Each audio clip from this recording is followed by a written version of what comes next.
Chapter 7. L. No. There weren't many things that I denied Kanye, but there was one thing that I could not compromise on: his safety. He hates for me to tell this story, but I didn't allow him to ride the L train in Chicago. There were L stops all along the south side of Chicago where we lived. I'd taken that train myself several times and caught it right at 95th and State Streets. Sometimes I'd catch it at 79th Street, but no matter where it stopped, I just wasn't comfortable with Kanye being on it when he was young. The neighborhoods weren't that bad to me, at least not on the surface, but dangerous things happen at those L stations and even right on the train.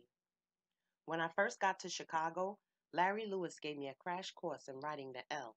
He actually took me to the station at 95th and gave me full instructions on boarding the train and getting from place to place. He knew it wasn't rocket science and thought of me as pretty clever, but he knew also that even with the few travels I had under my belt at the time, I might need a little assistance to feel comfortable on the L. Lots of people rode it: unskilled laborers, highly paid professionals, and everybody in between. Almost everybody seemed nice enough, but still, there could be trouble, and frequently there was.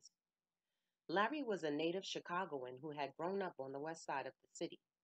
He knew the city backward and forward and said I'd need to know how to get around on the L, just in case I couldn't or didn't want to take my car some days. I appreciated that crash course, and it came in handy a couple of times, but recurring headlines in the Chicago newspapers about what had happened on the L was all I needed to decide that Kanye riding it, at least as a rule, was not happening. Kanye wasn't particularly happy about that decision, but he didn't really object. As long as he could get from place to place by bus, with a friend, or by some means other than the L train, he was cool. But still, he was a teenager working on being a rapper. His music and image were very important. It was hard enough trying to break into rap, being kind of preppy and from the suburbs. He didn't want to be perceived as being so spoiled that he couldn't ride the trains. That just was not cool. Whenever I'd begin to tell that story, Kanye would always stop me. But I wouldn't let him ride them. People were getting killed over starter jackets and gym shoes. The murder rate and gang activity in Chicago was no joke. We're not talking an isolated incident here, not by a long shot.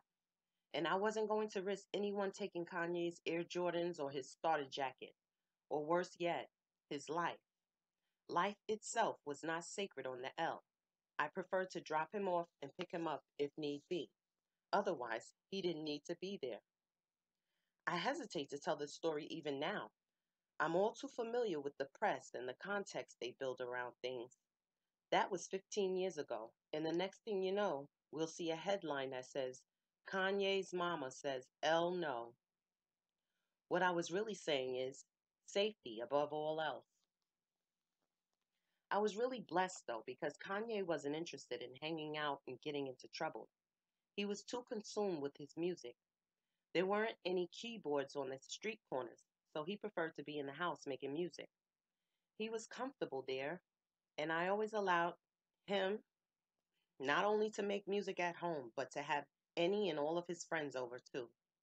At times it was nerve wracking with all the noise, but I preferred a little just comfort to him being in the streets. At least I knew where he was. Besides, I couldn't overhear some important conversation I needed to hear if he and his friends were out on the streets. Kanye didn't have a strict curfew once he got to high school. There wasn't really a need for one because he wasn't allowed to just hang out. It was fine if he was going to the park to play some basketball, to the mall, or to the movies with friends, but he needed to have a specific destination whenever he left the house. I didn't like the idea of kids just chilling on the corners. I knew not all of them were selling drugs, probably not even most, but still, it's easy for a group of boys to find trouble if there's just if they're just on the streets with nothing constructive to do. So we went a lot of places together: bowling, to the museum, shopping, and when he went out with his friends, I had to know where they were going. When Kanye was growing up, a television commercial aired for years that asked, Do you know where your children are? My answer was always yes.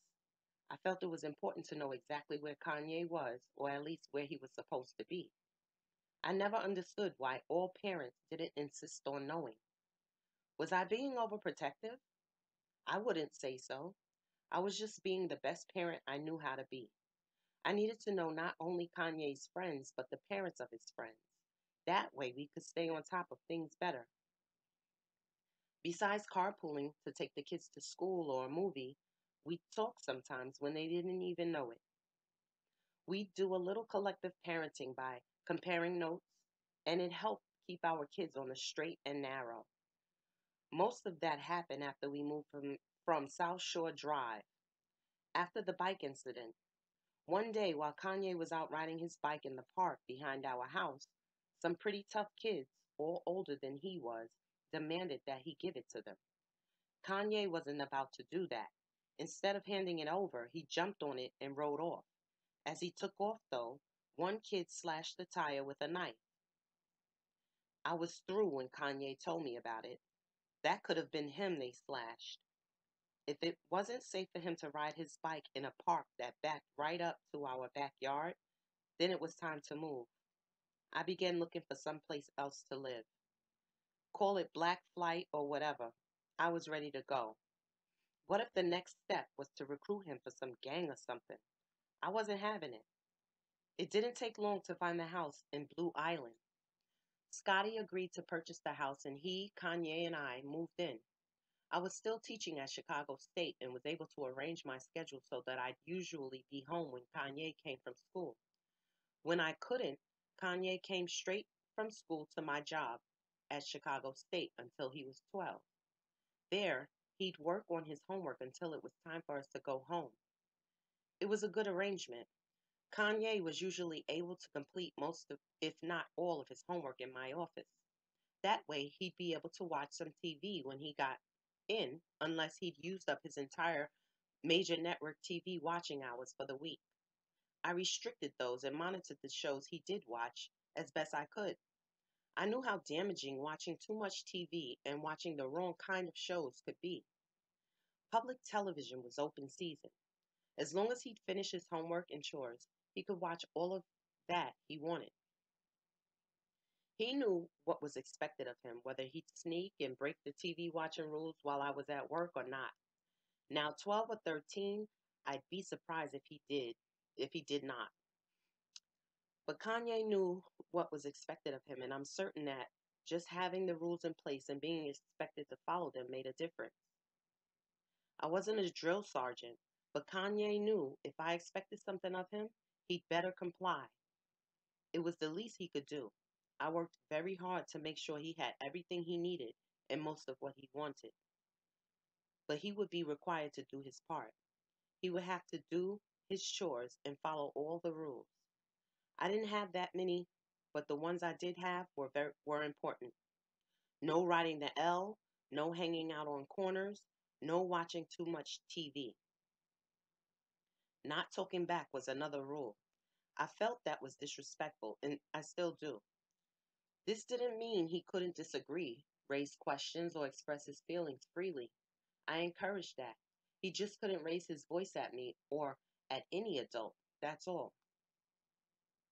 And he never did, or almost never, because it wasn't allowed. I don't know what had gotten into him this one day, though. I don't remember what the issue was. I just remember being startled that he flared up like he did.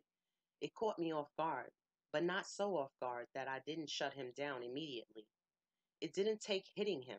In fact, my tone was quiet, deliberate, and very serious. Kanye was smart. He knew when I was serious. Just my telling him one time that I'd literally break his neck if he ever talked to me like that again stopped that behavior immediately. I was indulgent, permissive, and maybe what some would consider overprotective.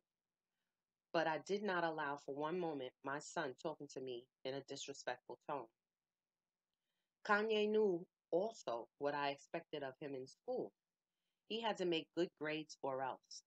That was his job, just like mine was teaching. Since he was highly capable, there was just no excuse for him not to do well in school. I required that. From kindergarten through ninth grade, he was an honor student. But in the 10th grade, things changed. Except for art and music, he didn't seem to care much about school. I talked with him about it, like I talked with him about everything. There was no topic that was off limits, not even sex. When he was 12, that conversation came up. It was my time to carpool, and Kanye was in the car along with two of his friends. Jocelyn Elders came on the radio, and as I remember it, she was talking about the rise of teenage pregnancy. That's when I told Kanye and his friends that masturbation was a far better alternative to having sex at such a young age. I told them it was perfectly healthy, normal, and gratifying, and that they did not have to participate in sex with another partner and risk some young lady getting pregnant or contracting a venereal disease, not the least of which was AIDS. They said nothing. They just sat there anxious for us to get to school, I'm sure, so they could get out of that car. I found out later my words had sunk in because Kanye told me so, but my words about the grades weren't so penetrating. Kanye's A's were falling to B's, and the B's to C's. By the time he reached 12th grade, I found myself telling Kanye, just graduate and don't bring home any grade lower than a C. But even that happened. He brought home a D in calculus and an F in French. I thought I would literally pass out. I was glad then, however, that I'd insisted on him attending public school. Not that he would have had it any other way. But that allowed money for a tutor, whereas private school would have taken every dime. We got a tutor soon after that report card came out, and both grades came up, a C in calculus and a B in French.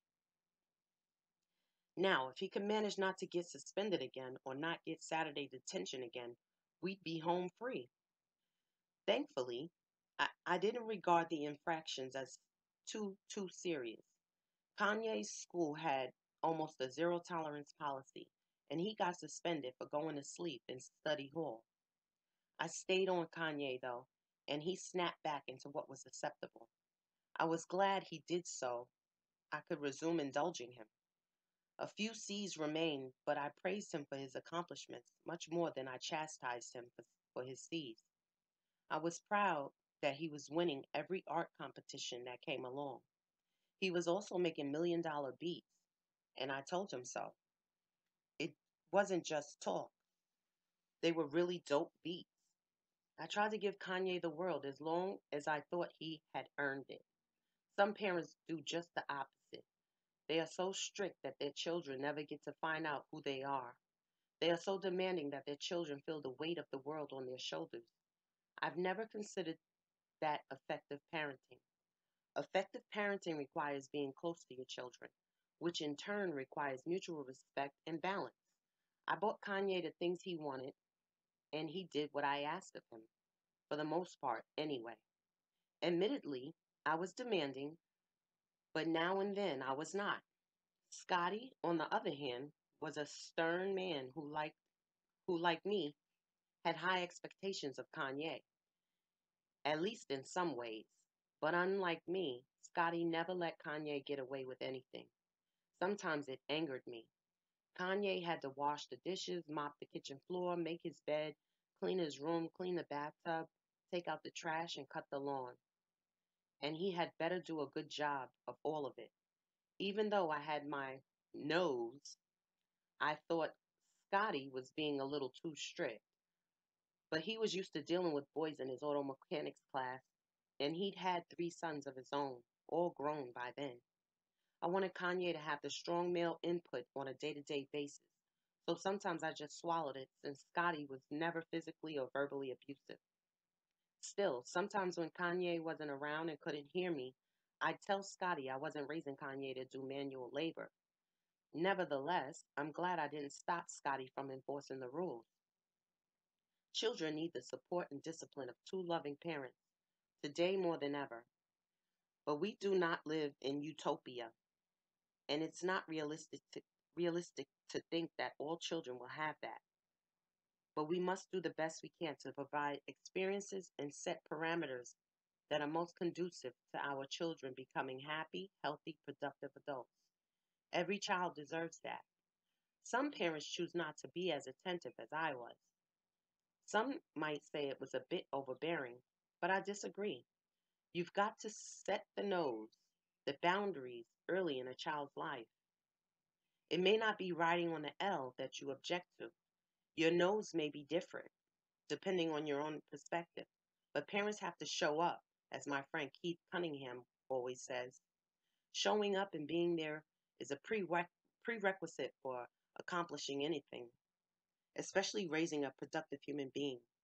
I'm glad I was both liberal and strict all at once. I'm glad Kanye was a good kid who understood and respected the no's. He was most times obedient and always respectful.